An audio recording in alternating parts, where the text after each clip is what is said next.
Guys, I'm James and I'm here today to talk to you about this book, The Colorless Tsukuru Tazaki and His Years of Pilgrimage by Haruki Murakami. Now this is my very first Murakami book. I found it in the little exchange library in the shopping centre where I live. There's a little shelf, right, that's for some reason styled like an old telephone box, like a red telephone box, and the idea is it's like a book swap thing, so you put a book in and you can have one out.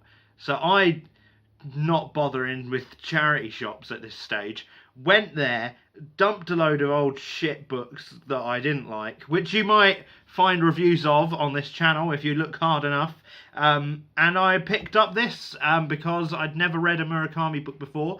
I've always been interested.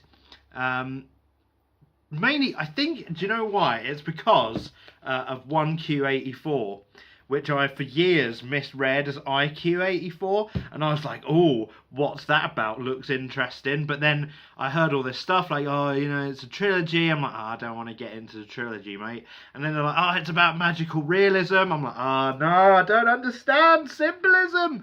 It's like the one thing I can never wrap my head around is symbolism. But this was free, obviously, so I picked it up.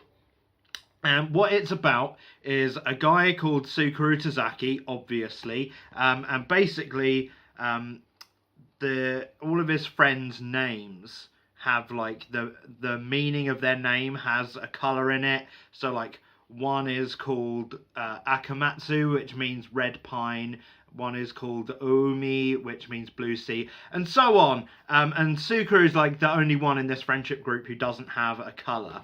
And basically he thinks themselves really bland and whatever, and all his friends like, oh, my friends are all special and I'm super bland, and what if they all hate me? And then one day he's off at university and he comes back to find that none of them want to speak to him anymore or see him ever again. And this obviously sends him down a deep spiral of depression. And years later, now that I think he's 35 or something in the book, now he's grown up, he decides he's going to go off and find out why this all happened. So, I was immediately gripped by this book. I wanted to know, why did Tsukuru Tazaki get outcast? Why are the edges black? Is it as black as his soul? And what I found was it's actually really touching in a lot of places.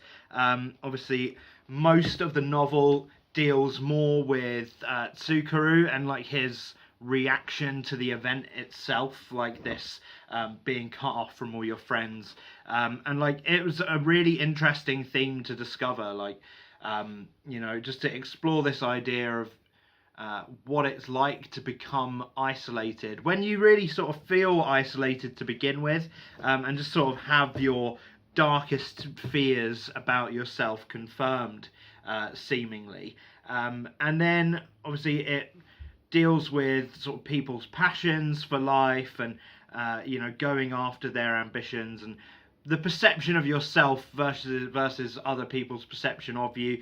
These are all sort of themes that are touched on in the book, and I think Murakami's writing is really engaging. I was worried that the magical realism that he's known for was going to really creep in a big way and sort of upset the boat for me in a lot of ways, and in parts there were some there, but it was more confined to like dream sequences, which is something, especially in film, that I really can't stand, is like long dream sequences. And I will admit it did knock the experience for me. Like there was this section where you know, it was a long section. It was like a flashback about a story a guy had heard, and then it related to a dream, and no one's really sure if it was real or whatever happened. And then as far as I could tell, it wasn't really brought up again at any stage, and maybe I just missed the symbolism, or I don't know if it was just in there for no reason. I have no idea, because I'm not, you know, some people think that I know a lot about books and stuff, but I really only know like the nuts and bolts of storytelling, I don't understand symbolism. That's like my Achilles heel, and it caused me to struggle a little bit with those sections. But the characters in this were really strong. I liked the. I'm not sure if this is going to be the same in all Murakami books, and I hope it's kind of not, because it's something that worked well here, but I think would be grating in another setting, which was like the characters all had a really almost monotonous way of speaking, especially Tsukuru. He sounded like very stilted and detached, sort of from his personality, which really worked for me in terms of highlighting this character who's sort of at odds with himself.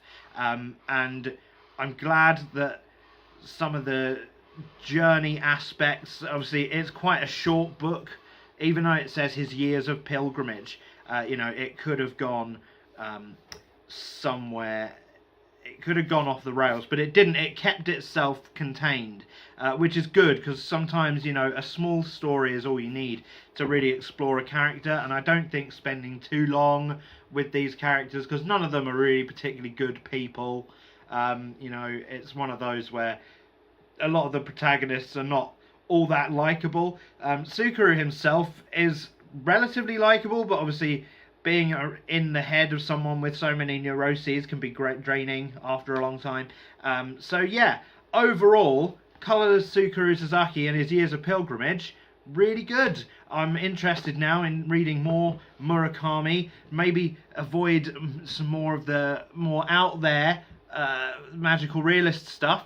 But if you've read Murakami before and you want to give me a recommendation down below, then do that, and I'll be back on Friday with a video which discusses why I really love science fiction. So I'll see you then.